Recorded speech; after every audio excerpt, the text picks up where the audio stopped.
join me here on the fourth branch at 10:30 a.m. and 6:30 p.m. every Saturday.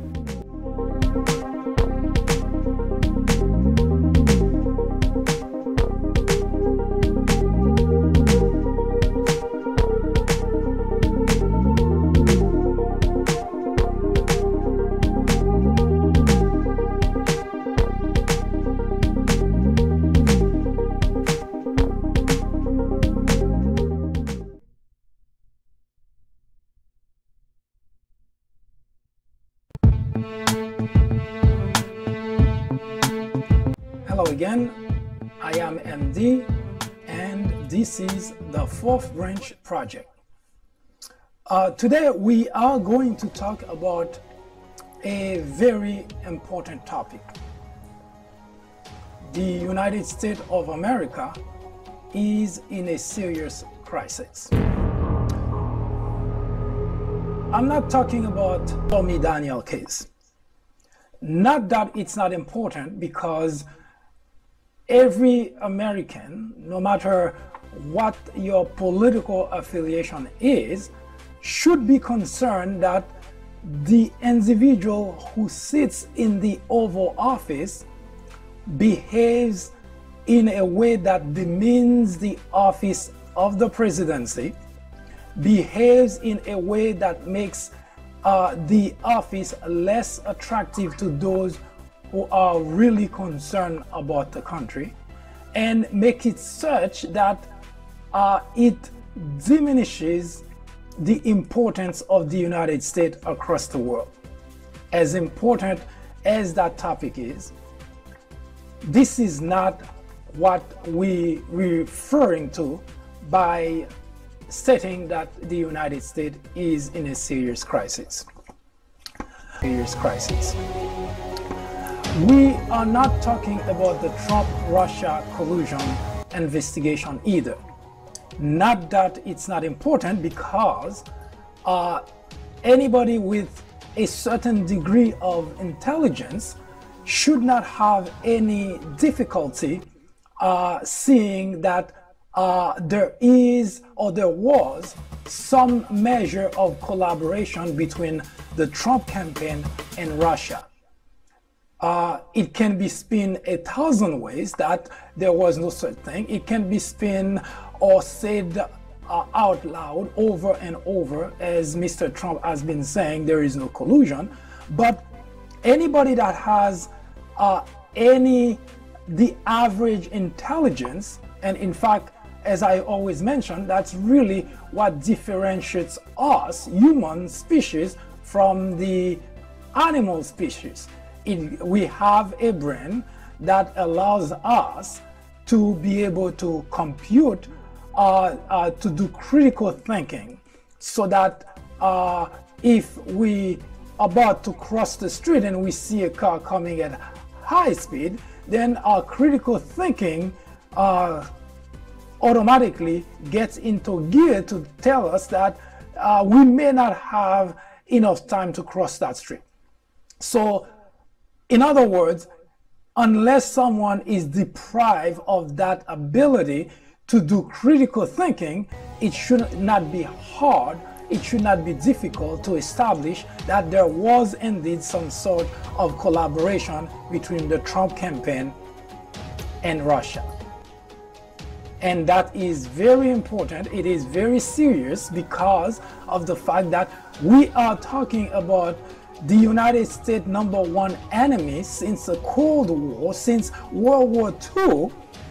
This is the country we're talking about, that now we have in the Oval Office someone who happens to be there because, or maybe in collaboration of, in support of, one of the most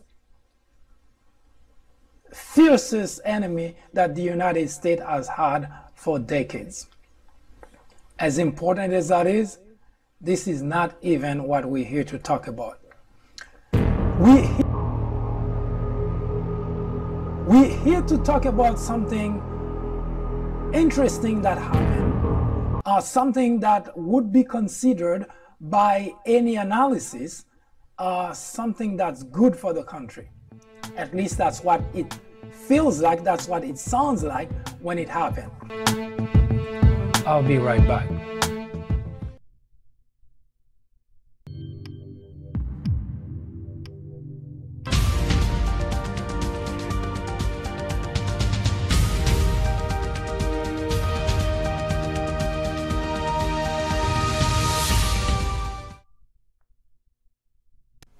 Approximately 2 decades ago, an Australian American by the name of Rupert Murdoch launched Fox Network.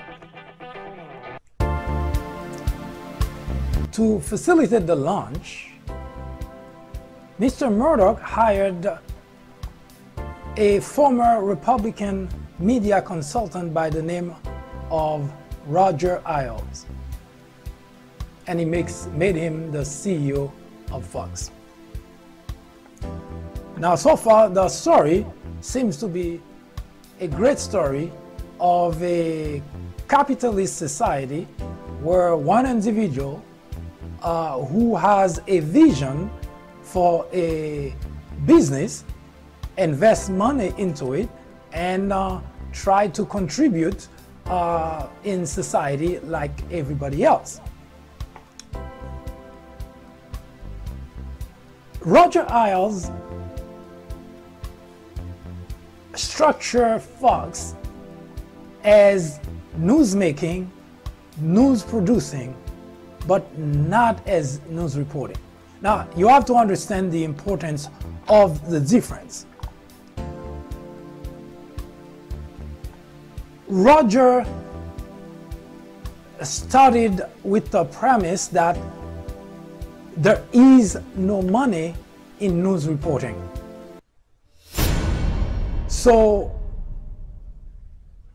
now, being in charge of an organization which is supposed to be a network that reports the news, Roger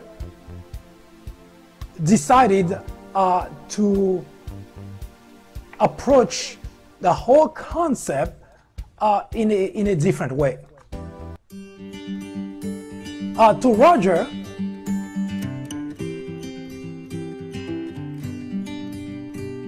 it is a business, and the idea or the news idea is secondary to everything. So even the idea of adding the suffix news to Fox was thought in the beginning, but Mr. Murdoch wanted the network to be called Fox News because he intended it to be a news organization. To please Mr. Murdoch, Mr. Roger went along and accepted the idea of calling the network Fox News. In fact, in order to make the scheme even better, he came up with a slogan, fair and balanced, which makes the scheme sound which make the network sound, which suggests a certain level of professionalism in journalism at Fox. But Mr. Roger set a base, where a foundation where everybody who is hired understand that there is no money in news reporting. Every employee at Fox learned from the time of hire that Fox is in the business of making money. News is secondary to every decision made by executive at Fox.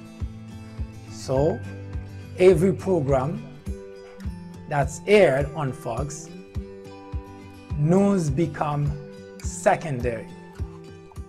So if that's the case, how in the world did Roger Ailes manage to make Fox Network such a large quote-unquote news organization? Well,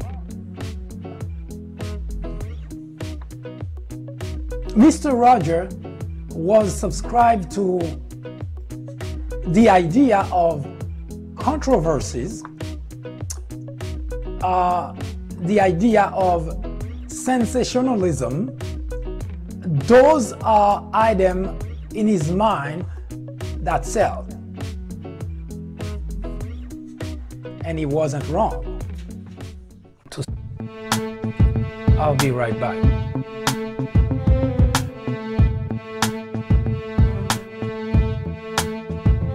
What if hip-hop never existed? Do you think there'd be as many heads screaming out, stop snitching? What if I was attempting to find a credible reference for my political economy and public policy paper. My professor recommended The Obama Legacy because of its insightful and factual information. While reading, I discovered the author's political stance, which was supported by evidence. Not only did this book help me get a good grade on my paper, it also further developed my perspective on the US government and politics in Washington. I would highly recommend this book for anyone, whether for academic use or leisure reading.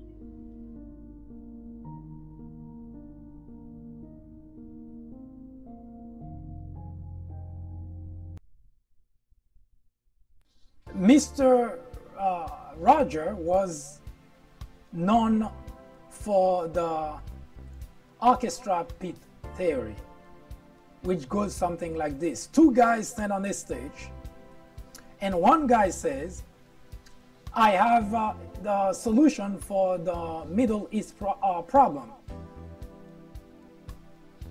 And the other guy falls in the orchestra pit. Who do you think is going to be on the evening news? So Mr. Roger made certain that everybody that works at Fox understand that controversies, sensationalism, those are items that sell. And those are items that everybody that works at Fox knows that those are primary things that should be in their mind every time that they step in front of that camera. It didn't matter whether they were saying anything that's true, as long as it is controversial. It didn't matter whether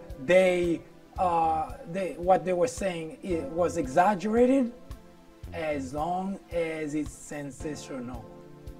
So those were the two main aspects that build Fox Network.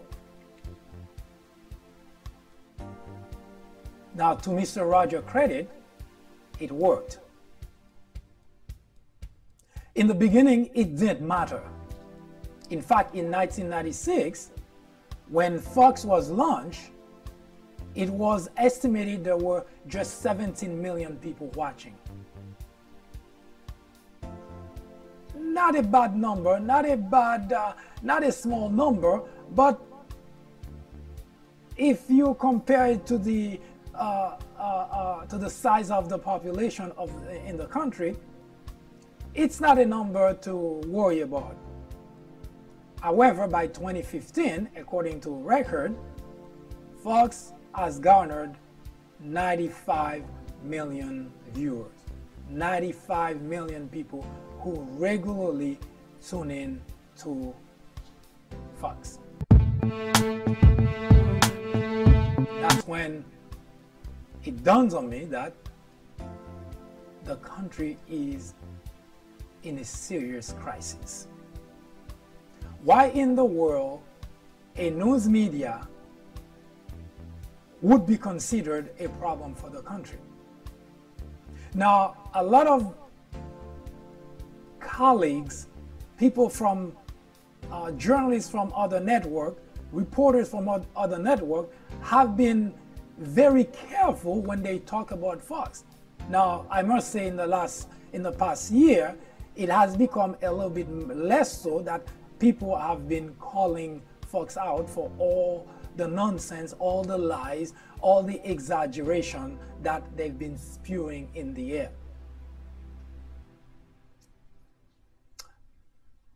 And that job they've been doing actually has been detrimental to the country.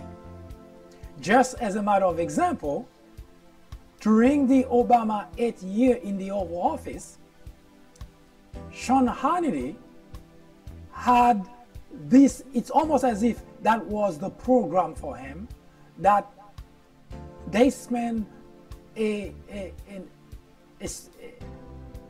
immeasurable amount of time just to try to delegitimize Obama's presidency because he was not born in the country. Now, listening to this, you may say, well, who cares? Nobody believed that. Well, actually, that is the problem, because everybody that actually tune into Fox, everybody that listen to Fox, especially those faithful viewers, they actually believe those stuff. I'll be right back.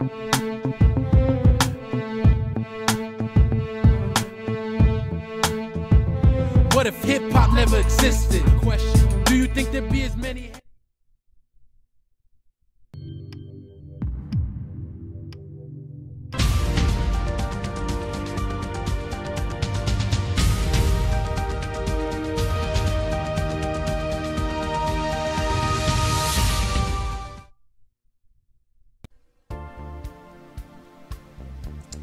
According to a 2008 survey, 54% of the Republicans believed that Obama was not American. This is not inconsequential.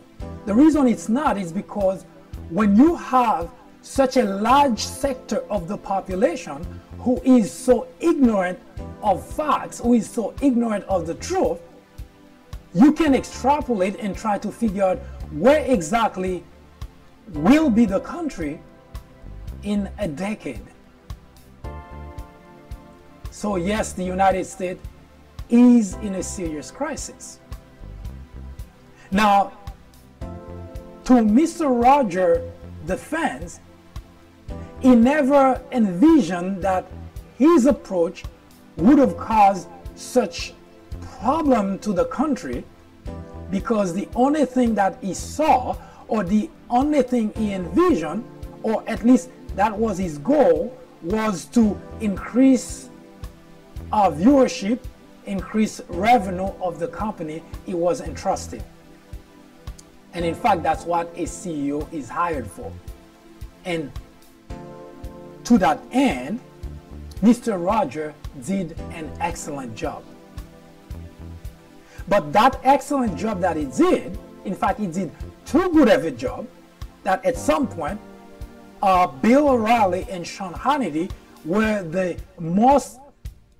brightest star at Fox.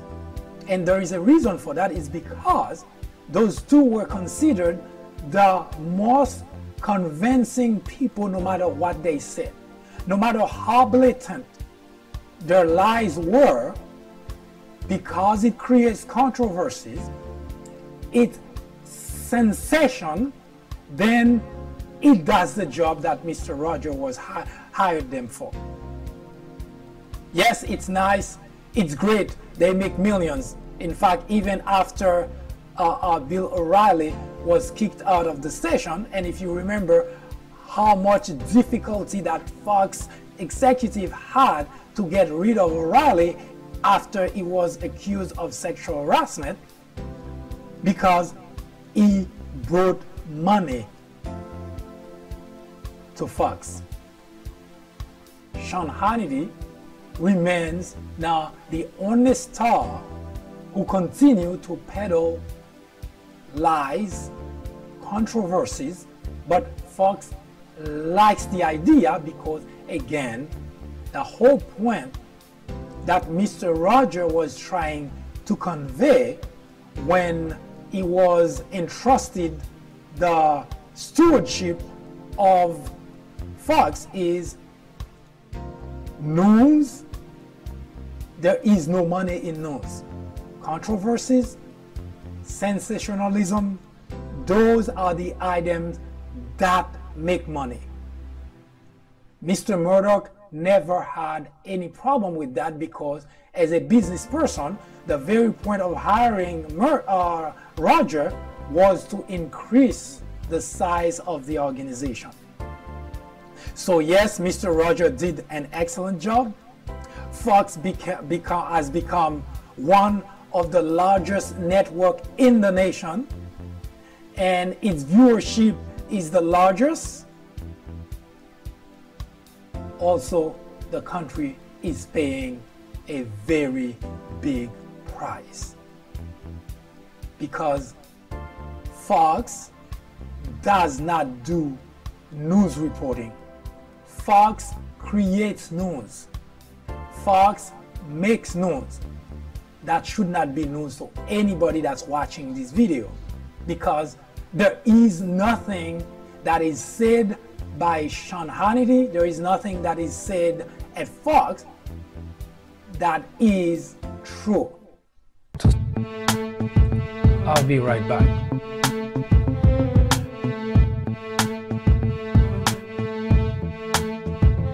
What if hip-hop never existed? Question. Do you think there'd be as many heads screaming out, stop snitching? I wonder. What if Adam and Eve ain't... In the months leading up to the election, my book club was looking for a good read, specifically something to do with President Obama, and a friend actually recommended The Obama Legacy. Although the author has strong views, he definitely relies on facts to make his points, and he really doesn't hesitate to call Obama out when appropriate. I would recommend this book to anyone out there searching for an impartial and unbiased look into Barack Obama's tenure as president.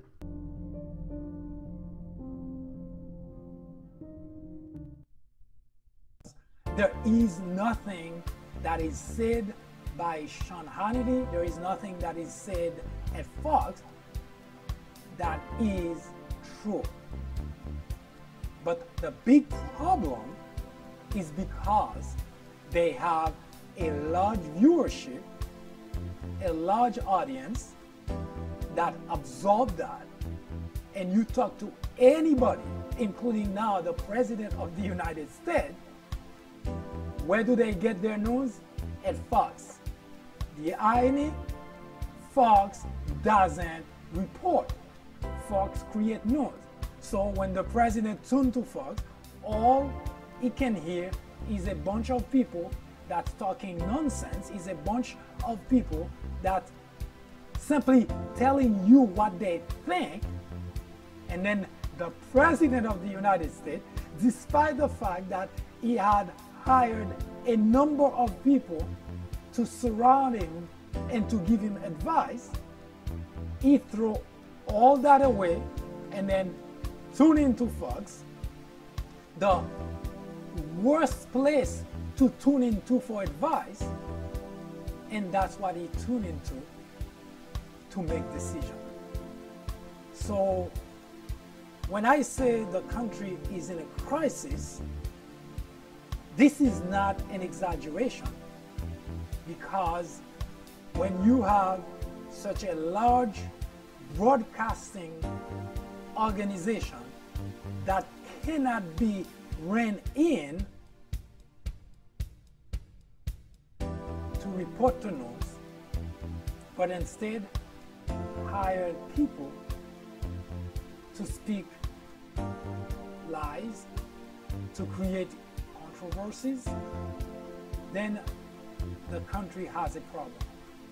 As if you want to take a look back in 1996 and fast forward your thinking to the present, and you would notice that in 1996 people were more receptive to news, people were more receptive to understanding different aspects of a discussion, different aspects of politics, and there were more a certain civility in discussion about different aspects, different social aspects. That was then. Now, with Fox dominating the airwaves, the level of civility disappeared. Currently, we have in the Oval Office one individual who is probably the most vulgar, someone who doesn't even care that his words have consequences, whether it's a matter of civility or any other most important aspect of the country. He just blurts it out. So from 1996, when there was no Fox, there was no controversies as being the main aspect of news, when people who report the news actually saw that as one of the most important things that they can do for the advancement of the country, one of the most important things that they can do in order to hold our government accountable, to today, where you have an individual at a network which calls itself news, and that individual is actually helping the President of the United States do wrong to the country. Now, how about that for a crisis?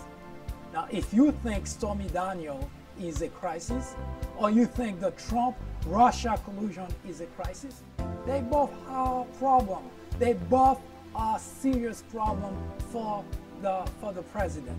They both are problems that should have never happened to an administration. But the biggest problem, the crisis that the country is going through now, is to have a network that's called itself news, but that says nothing about news. That's only telling lies, create controversies, and at the same time, educating millions of people to stay or become ignorant. I'll be right back.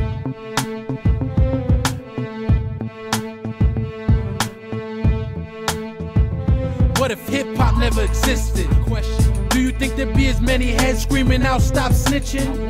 What if Adam and Eve ain't eat the fruit? You think we'd be able to see the truth? Or what if Albert Einstein ain't think of the nuke? Or Smith & Wesson ain't teach us to shoot?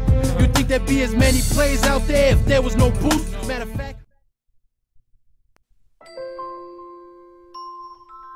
After reading several books based on presidents and on Obama specifically, I found that they're typically partisan. The Obama legacy targets the heart of the issue by giving credit to the president where it's due, but definitely coming down hard on Obama on his bigger failures, like his handling of the Syrian crisis. If you are in college, going to college, you are an educator, a faculty member, or someone with interest in government or politics, The Obama Legacy is definitely a book to read. My professor recommended The Obama Legacy. A friend actually recommended The Obama Legacy. I would highly recommend this book for anyone, whether for academic use or leisure reading. I would recommend this book to anyone out there searching for an impartial and unbiased look into Barack Obama's tenure as president. I would definitely recommend this book as a good read for both liberals and conservatives.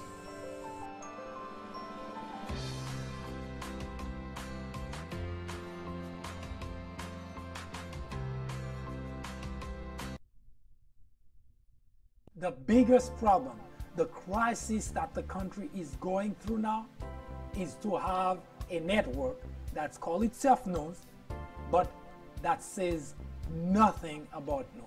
That's only telling lies, create controversies, and at the same time, educating millions of people to stay or become ignorant. And I don't say that lightly, because I have had conversation with Republicans. Sometimes I'm screaming, do those people have a brand? Well, I cannot deny the fact that as member of the human species, they have to have a brain. So my very next question is, do the brain work? Because it's sometimes impossible to understand that how in the world that something could be so obvious to even a 4-year-old child, and yet you're talking to people who, some of whom have gone to college, some of whom have a master's degree, and yet cannot even reason, do not even have the ability to do critical thinking. And if you guess the reason is because they have been watching Fox, they have been educated by Fox. Ironically, their bright star, Sean Hannity, don't even have a college degree. The guy cannot even think. In fact, it defies the idea of going to, of someone having to go to school, to go to college in order to have a better life. He's a guy who did not go to college, a guy who cannot even give you good advice, a guy who lies every single word that comes out of his mouth, and that guy is making millions. Now, why would you, a viewer, even bother about doing good in school? You have your role model, Sean Hannity, who doesn't even know the first word about truth. Now, this is the person that's making millions of dollars working for an organization that's called itself news and propagating falsehood every single time he gets himself in front of a camera. How about that for a crisis?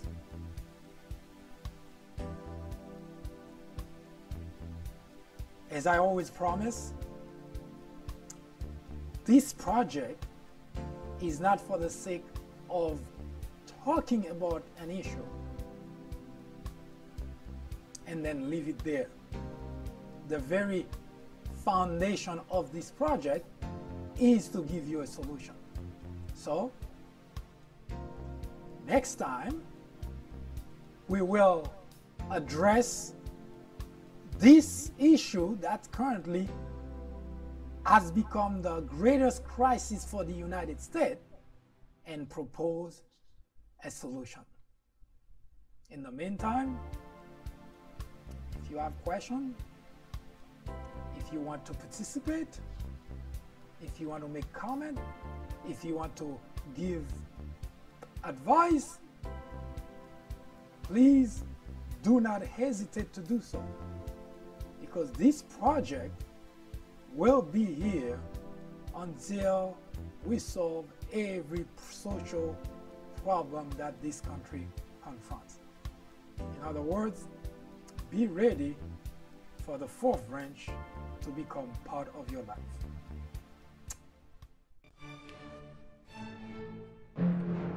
Thank you for watching.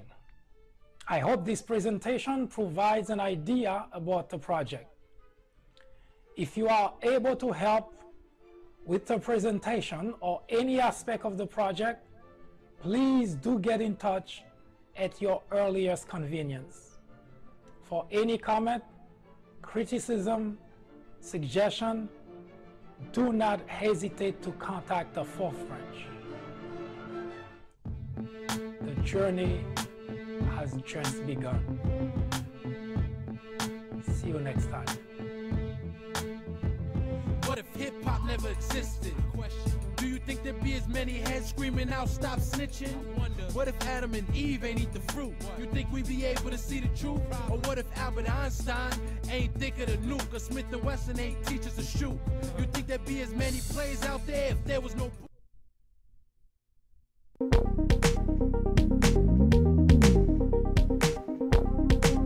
Join me here on the fourth branch at 10:30 a.m. and 6:30 p.m. every Saturday.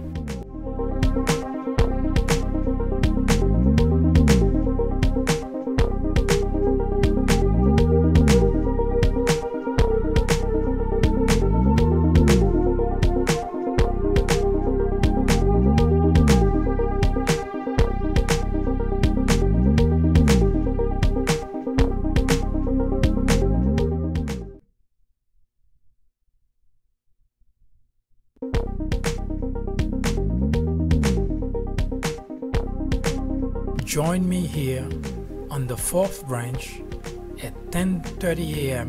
and 6:30 p.m. every Saturday.